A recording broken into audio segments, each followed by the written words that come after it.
खूप आनंद होतोय मॅडम, काय सांगायचंय. इतका आनंद होतोय की माझ्या मगाशी डोळ्यातून पाणी आलं.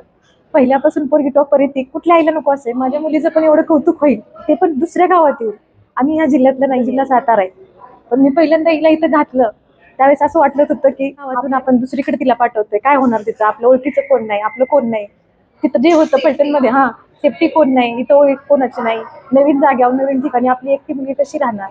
खूप इतकं मला उचंबून येत होतं ना, मला लावू वाटत नव्हतं तिला. पण ज्यावेळेस मी पहिल्यांदा हिला सोडवायला आले, तिथल्या स्टाफने इतका सपोर्ट केला ना मला, की असं वाटलं की हा, हिला सगळे मिळाले इथं. तुम्ही दुनियात म्हणता, दुनियात सगळं मिळतं, फक्त आई वडील मिळत नाही. पण या कॉलेजने तिला ते पण दिले. तिला एक चांगली आई आणि वडील पण मिळाले. त्याच्यामुळे मला इतकं भारी वाटलं ना, असं वाटत नव्हतं की एवढं तिला इथं मिळेल म्हणून. इतकी नाते तिने इथं जमवलेत. खूप खूप इतकी जण तिची लाड करतात ना, की सगळ्यांचं नाव तिचं तोंडात असतं.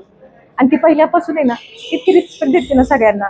इतकं छान वाटतं ना की आपली मुलगी एवढ्या लांब येऊन आपलं स्वतःच करू शकते. असं कधी होत नसतं, पण हिने करून दाखवले. आणि ती पण आपल्या आईच्या इच्छेसाठी.